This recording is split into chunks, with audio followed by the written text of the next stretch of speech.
গত সোমবার গণ অধিকার পরিষদ হবিগঞ্জ সদর উপজেলার ৫ নং গোপায়া ইউনিয়নের ৫ নং ওয়ার্ডের ওয়ার্ড কমিটি গঠন উপলক্ষে নেতৃবৃন্দরা ফুলের তোড়া দিয়ে উচ্চতর পরিষদ সদস্য হবিগঞ্জ জেলা সভাপতি চৌধুরী অ্যাডভোকেট আশরাফুল বারী নোমানকে ফুলের তোড়া দিয়ে বরণ করেন। মৌলানা ফরিদ আহমেদের পরিচালনায় অনুষ্ঠানে প্রধান অতিথি হিসেবে বক্তব্য রাখেন হবিগঞ্জ জেলা গণ অধিকার পরিষদের সভাপতি অ্যাডভোকেট চৌধুরী আশরাফুল বারী নোমান। এ সময় উপস্থিত ছিলেন সহসভাপতি গণ অধিকার পরিষদ আলহাজ মোহাম্মদ সিরাজুল ইসলাম, যুগ্ম সাধারণ সম্পাদক অ্যাডভোকেট আব্দুল মালেক হৃদয়, মানব অধিকার সম্পাদক ইঞ্জিনিয়ার মোহাম্মদ আতাউর রহমান রাসেল, ৫ নং পোপায়া ইউনিয়ন সভাপতি মোহাম্মদ ফিরুজ আলী, সদস্য শেখ লোকমান হোসেন, মানিক মেম্বার, মোহাম্মদ বাবুল মিয়া, মোহাম্মদ রফিক মিয়া সহ আরও অনেকেই। এ সময় বক্তারা বলেন, ফ্যাসিস্ট হাসিনাকে যেভাবে প্রত্যাখ্যান করেছেন সেই একইভাবে তাদের পদ অনুসারী সকলকে আগামী নির্বাচনে ভোট দেবেন না। এখনও পতিত স্বৈরাচারের ২-১ পদ অনুসারী আমলারা আছেন, এগুলো আমাদের নজরে আছে। ১৭ বছর কিভাবে চালিয়ে গেছে দেখেছেন, আমাদের একবার দেখুন।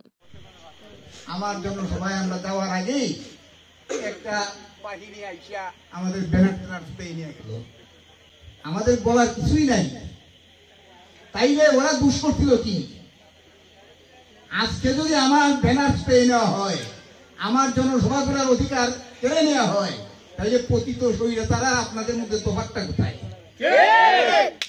এই জিনিসটা মূল্যায়ন করবেন আপনারা, এই জিনিসটা বিচার বিশ্লেষণ করবেন আপনারা। এইভাবে বিভিন্ন জায়গায় আমরা বাধাগ্রস্ত হইতেছি, ইনশাল্লাহ জনগণ সমস্ত বাধার জবাব দিতেছে। গণ অধিকার পরিষদের যাত্রা অভিযাত্রা আলহামদুলিল্লাহ খুব সুন্দর চলছে, সারা বাংলাদেশে চলছে। ১৭ বছর ১৮ বছর লড়াই করে কেউ প্রশংসাও লড়াতে পারেন না এই লৌহ মানব শেখ হাসিনা। কিন্তু ১৮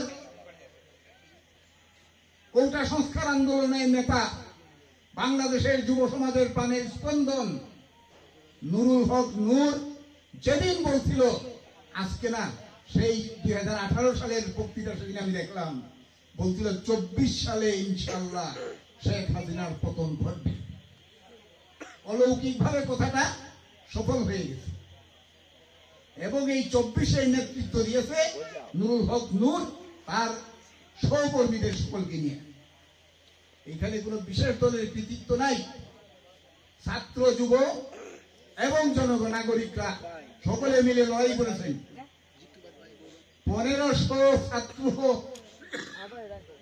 জনতার বুকের রক্ত কেড়ে নিয়ে লাশ করে শেখ হাসিনার স্বৈরাচার শেষ পর্যন্ত পালিয়ে দিতে বাধ্য হয়েছে।